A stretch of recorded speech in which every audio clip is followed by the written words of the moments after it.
रोटी खाते हो उस पे टैक्स, दूध पीते हो उस पे टैक्स, पंखा चलाते हो उस पे टैक्स, साबुन इस्तेमाल करते हो उस बेटा आपका इलाज कराएगा। हम जो कहते हैं वो करते हैं। अभी जैसे भगवंत मान साहब ने बताया, हम अगर 4 गारंटी देते हैं तो 5 काम करके दिखाएंगे, 3 नहीं करेंगे, कम नहीं करेंगे, ज्यादा काम करके दिखाएंगे। यहां जितने लोग आए हुए हैं, जो लोग बदलाव चाहते हैं, जरा हाथ खड़े, कौन कौन बदलाव चाहता है, कौन कौन परिवर्तन चाहता है? सब लोग चाहते हैं। तो मैं आपके लिए खुशखबरी लेके आया हूं। आईबी की एक रिपोर्ट आई है। आईबी मतलब एक खुफिया एजेंसी है सरकार की, केंद्र सरकार की एक बहुत बड़ी खुफिया एजेंसी है, जासूसी एजेंसी। केंद्र सरकार ने गुजरात में उस एजेंसी को भेज के एक सर्वे कराया, जरा पता करके आओ गुजरात में कौन जीत रहा है, किसकी हवा है, किसकी सरकार बन रही है। सरकारी एजेंसी है, हमारी नहीं है। आईबी ने केंद्र सरकार को रिपोर्ट दी है कि आने वाले चुनाव में गुजरात में दिसंबर में आम आदमी पार्टी की सरकार बनने जा रही है।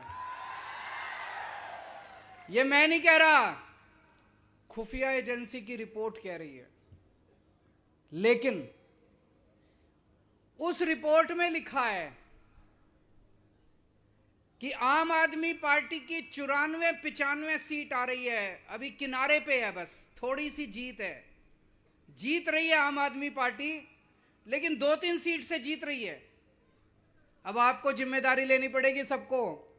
2-3 सीट से नहीं, कम से कम 40-50 सीट से जीत होनी चाहिए। होनी चाहिए कि नहीं होनी चाहिए? होनी चाहिए कि नहीं होनी चाहिए? मेहनत करनी पड़ेगी, मेहनत करनी पड़ेगी। जो अभी मान साहब ने भी कहा, ईशुदान भाई ने भी कहा कि 40 दिन रह गए, 50 दिन रह गए चुनाव के। अब थोड़ी सी अगर धक्का मारेंगे, जोर का धक्का मारेंगे, तो पंजाब के और दिल्ली के रिकॉर्ड टूट जाएंगे। गुजरात में इतनी सीट आनी चाहिए, इतनी सीट आनी चाहिए। तो अब सरकार तो बनने जा रही है, मेहनत करेंगे, करेंगे कि नहीं करेंगे मेहनत? सरकार तो बनने जा रही है। 1 दिसंबर को सरकार बनेगी आम आदमी पार्टी की। सबसे पहला काम क्या करेंगे? भ्रष्टाचार खत्म करेंगे गुजरात से। मेरे को कोई बता रहा था, एक एमएलए है, जब वो चुनाव लड़ा, गुजरात का एमएलए है, पिछला चुनाव जब वो लड़ा उसकी 4 एकड़ जमीन थी। एकड़ ही बोलते हैं यहां पे गुजराती में। 4 एकड़ जमीन थी। आज 5 साल के बाद उसकी 1000 एकड़ जमीन हो गई। 1000 एकड़ कहां से आई? कहां से आई? है ना? सबका यही हाल है। सारे एमएलए, मंत्री, संतरी, ये जितने हैं, लूट लिया इन लोगों ने। कहते हैं सरकार घाटे में चल रही है। सरकार घाटे, कहां जा रहा है सारा पैसा? घाटे में क्यों चल रही है? आप लोग इतना टैक्स देते हो, आप लोग सवेरे उठ के शाम तक रोटी खाते हो उस पे टैक्स, दूध पीते हो उस पे टैक्स, पंखा चलाते हो उस पे टैक्स, साबुन इस्तेमाल करते हो, इतना टैक्स देते हो आप लोग। गरीब से गरीब आदमी टैक्स देता है। कहां जाता है सारा पैसा? गुजरात सरकार हर साल 2.5 लाख करोड़ रुपए खर्च करती है। 2.5 लाख करोड़ रुपए, बाप रे बाप, 2.5 लाख करोड़। मैं आपसे पूछना चाहता हूं, आपके गांव में 27 साल में कोई सड़क बनी? कोई स्कूल बना? कोई अस्पताल बना? किसी को दवा दारू दी इन्होंने? कोई काम कराया इन्होंने? कोई काम नहीं कराया इन्होंने। 27 साल में इन्होंने कोई काम नहीं कराया। ये हर साल 2.5 लाख करोड़ रुपया खर्च कहां करते हैं? अपनी प्रॉपर्टी बनाते हैं, जमीन खरीदते हैं, स्विस बैंक में ले जाते हैं। इतना पैसा कमा लिया, अपनी बीवी के नाम जमीन, बेटे के नाम जमीन, दादे के नाम, बच्चे के नाम, जो पैदा नहीं हुआ उसके नाम भी जमीन खरीद ली उन्होंने। मैं आपसे पूछना चाहता हूं, ये सारा पैसा इनसे वापस लेना चाहिए कि नहीं लेना चाहिए? आम आदमी पार्टी की सरकार बनेगी, एक एक पैसा इनसे वापस लेंगे, एक एक पैसा। प्रचार करेगा सीधा जेल जाएगा वो। अभी पंजाब के अंदर हमारा एक अपना मंत्री कुछ गड़बड़ कर रहा था, हमारा अपना मंत्री, सेहत मंत्री, हेल्थ मिनिस्टर।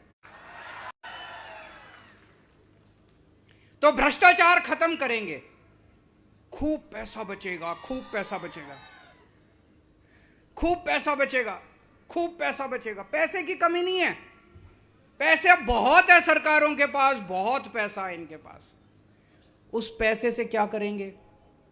सबसे पहले आपकी बिजली मुफ्त करेंगे। करनी चाहिए कि नहीं करनी चाहिए?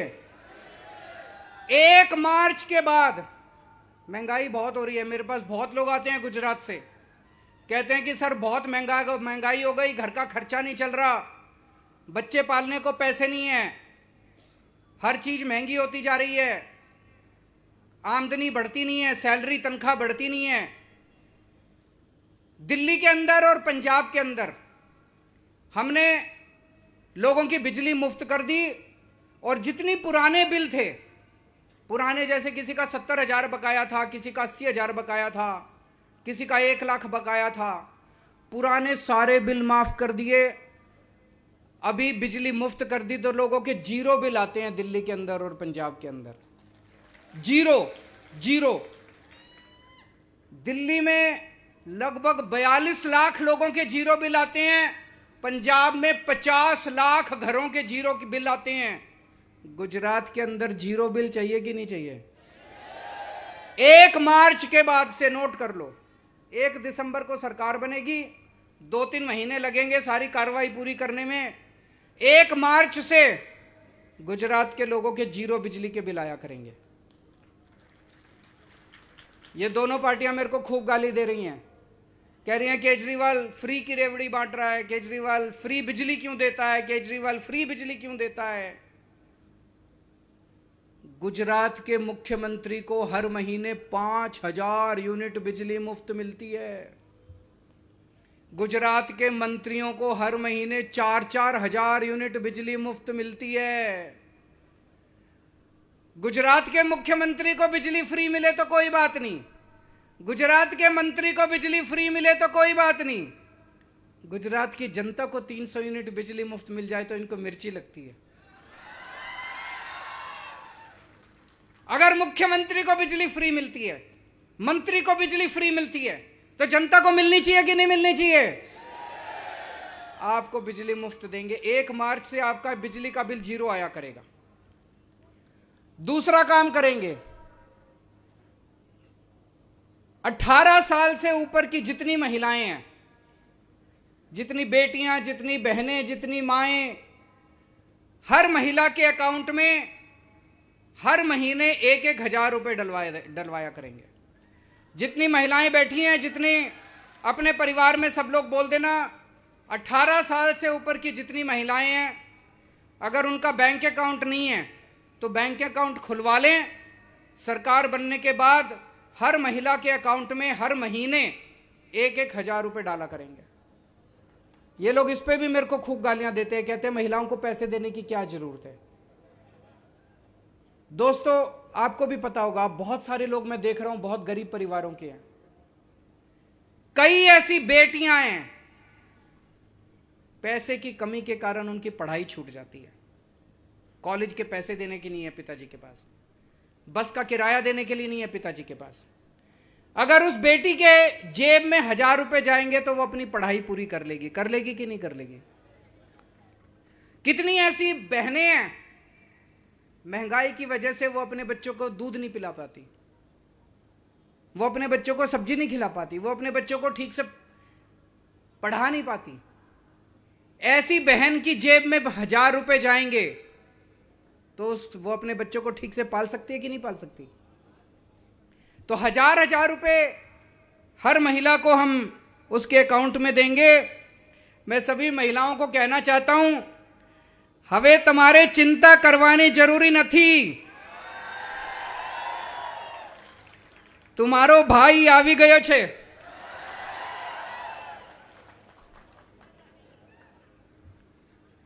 दिल्ली में हमने सरकारी स्कूल बहुत शानदार कर दिए। सरकारी स्कूलों में गरीबों के बच्चे पढ़ते हैं, जिनके पास पैसे नहीं होते वो बच्चे अपने बच्चों को सरकारी स्कूल में भेजता है। पहले दिल्ली के सरकारी स्कूलों की बहुत बुरी हालत थी, जैसे गुजरात के सरकारी स्कूलों की बुरी हालत है। छतें टूटी पड़ी थी, दीवारें टूटी पड़ी थी, सरकारी स्कूलों का बहुत बुरा हाल था पहले। दिल्ली में आज हमने सरकारी स्कूल इतने शानदार बना दिए। अब एक ही डेस्क पे जज का बच्चा, आईएएस अफसर का बच्चा और रिक्शे वाले का बच्चा एक साथ बैठ के पढ़ते हैं। अब मजदूर का बच्चा इंजीनियर बन रहा है, रिक्शे वाले का बच्चा डॉक्टर बन रहा है, किसान का बच्चा वकील बन रहा है। गरीबों के बच्चे अब शानदार नौकरियां मिल रही हैं उन बच्चों को। ऐसे ही तो अपना भारत आगे बढ़ेगा जब अच्छी पढ़ाई बच्चों को मिलेगी, गरीबों के बच्चों को अच्छी पढ़ाई मिलेगी। गुजरात के अंदर भी शिक्षा अच्छी करेंगे, गुजरात के भी सारे सरकारी स्कूल ठीक करेंगे। गुजरात के अंदर खूब सारे नए सरकारी स्कूल खोलने हैं और इतनी अच्छी व्यवस्था कर देंगे, दिल्ली में अब प्राइवेट स्कूलों के बच्चे अपने नाम कटा कटा के सरकारी स्कूल में भर्ती करा रहे हैं। गुजरात में इतने अच्छे कर देंगे स्कूल कि आपको अपने बच्चों को प्राइवेट स्कूल भेजने की जरूरत नहीं है, सरकारी स्कूल भेजेंगे सारे जने। लेकिन अगर फिर भी जो लोग प्राइवेट स्कूल में भेजना चाहें, अभी मेरे को पता चला है प्राइवेट स्कूल वालों ने गुंडागर्दी मचा रखी है। कभी भी फीस बढ़ा देते हैं, ऊट पटांग फीस लेते हैं। ये प्राइवेट स्कूल वालों को ठीक करेंगे। दिल्ली में 7 साल से प्राइवेट स्कूल वालों को हमने मनमानी फीस नहीं बढ़ाने दी। गुजरात में भी इनकी फीस बढ़ाने को रोकेंगे और प्राइवेट स्कूल वालों को ठीक करेंगे। लेकिन मेरी आपको गारंटी है, सरकारी स्कूल इतने शानदार कर देंगे कि आप प्राइवेट स्कूल को भूल जाओगे। सारे लोग अपने अपने बच्चों को प्राइवेट स्कूल से निकाल के सरकारी स्कूल में भर्ती कराओगे। दिल्ली में हमने एक काम और किया। आज अगर अपने घर में कोई बीमार हो जाए और थोड़ी सी बड़ी बीमारी हो जाए, घर के जेवर बिक जाते हैं, घर की जमीन बिक जाती है, सब कुछ बिक जाता है, और फिर भी पता नहीं आदमी बचता है नहीं बचता। सरकारी अस्पतालों का हाल बुरा है, ना दवाइयां मिलती हैं, ना टेस्ट होते हैं, ना मशीनें काम करती हैं।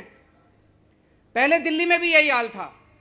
दिल्ली में हर गांव के अंदर, हर मोहल्ले के अंदर हमने मोहल्ला क्लिनिक खोल दिए, एक एमबीबीएस डॉक्टर बिठा दिया, सारी दवाइयां फ्री, सारे टेस्ट फ्री, सारा इलाज मुफ्त।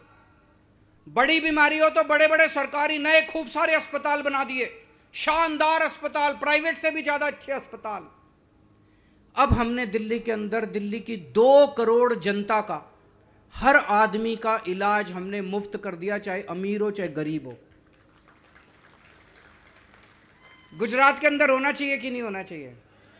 गुजरात में भी करेंगे, खूब सारे नए सरकारी अस्पताल खोलेंगे हर गांव के अंदर। मैंने पूरा हिसाब लगाया है, गुजरात में 20,000 मोहल्ला क्लिनिक खोलेंगे गांव के अंदर। आपका सारा इलाज मुफ्त होगा। भगवान ना करे आपके घर में कोई बीमार हो, लेकिन अगर आपके घर में कोई बीमार होता है, चिंता मत करना, आपका बेटा आपका इलाज कराएगा।